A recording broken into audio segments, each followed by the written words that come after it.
Hi guys, I came across a video of a woman in UK talking about basically her Tinder choices. And one of the things that I noticed as she went through them was that she felt as a black woman that she had very slim to meager chances of finding someone suitable because she found men that were lying about what they were, like they're a short man saying that basically he's 6'3". She found a man who's saying basically he looking for some kind of weird fetish stuff that he wanted to do. But then she came across a man who basically, Kevin Samuel's follower, who basically was saying that he's a high value man, and what did she bring to the table?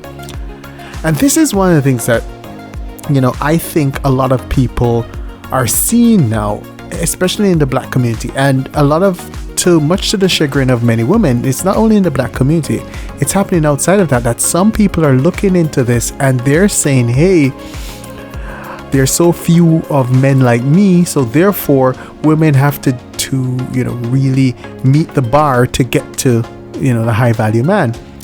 But here's the thing that I have with this: why are women chasing high value men? These men are probably in the top 1 to 2%. If women are extremely hypergamous, then therefore they'll be in a very hot competition, heated competition for these men. I thought that in the past people just got married to people on their level, people who were ambitious, people who are looking to build themselves. But if you set your bar at a high value man, then what do you expect? It's the same thing with a man. If a man says he wants a beautiful supermodel, then he will be competing with millions of men, and then he himself has to come to the table with something great. I don't see anything different with a woman. If a woman wants a millionaire, then or let's just say he's a plastic surgeon who earns over $500,000 a year.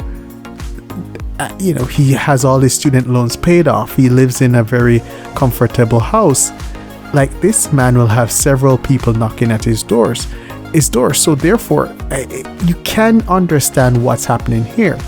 So, but you have a lot of false high value men, and a lot of men who actually, I don't think that they earn much money at all. These are men earning $40,000-$50,000 a year, calling themselves high value men. This is where the delusion happens.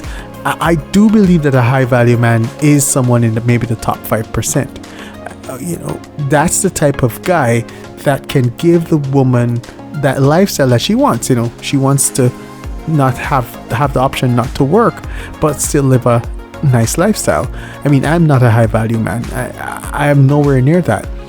But a man like that sometimes, and many times, will have several options, and it's due to these options that he will make, I think, choices based on several different women. So it does turn to the woman, what do you bring to the table? And we have to get to the understanding that for men, it's a paradigm. Is a man fit? Is he wealthy? Is he an agreeable person, a stable person, a committed person? That's an extremely high value man. I didn't say the word handsome because that's like cherry on top. For a woman, it switches around. It starts with, is she beautiful? Because that's just the way how the world works. And I'm not saying this in a way like Myron Gaines that I know what this is how it works all the time. There are exceptions to the rule.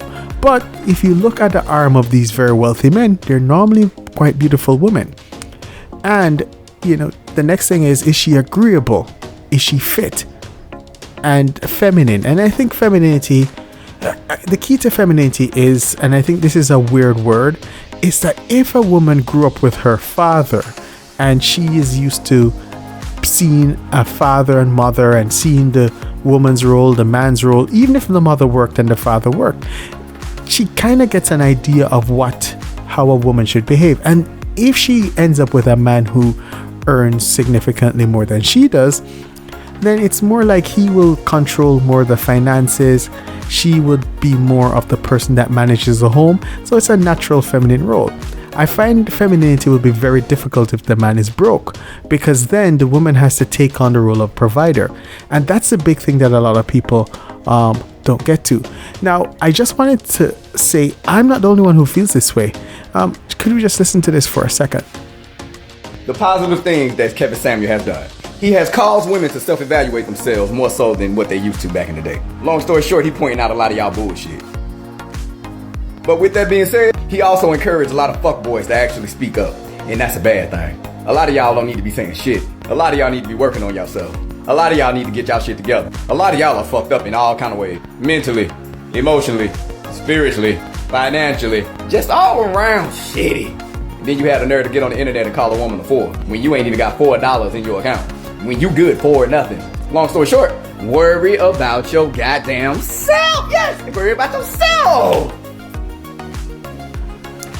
So as we're seeing, many men are seeing this, that, while Kevin Samuels is speaking about these top 1 to 5% of men, that they're high value, a lot of men who are nowhere near high value are starting to call themselves high value. This is very delusional. And I think that men need to understand that the key is to work hard, gain resources, keep fit, be committed. Because if you are a philanderer and you cheat on your wife or your girlfriend, what do you expect that she'll do? So if you get to all of that and you get to have a family, then you can build a legacy. And I think that's the goal, and that should always be the goal, to build a legacy with the woman of your choice. And that's what I think high value men do. They work hard, they develop a skill, and then after developing that skill, working hard, they commit to one woman and they build with that woman and they build a legacy. The other way is you become a philanderer, you sleep around, and then what do you really build? What do you really leave back in your life? And that's the thing that a lot of men need to get to, is that it's not just gaining value, is not just in the dollars that you have.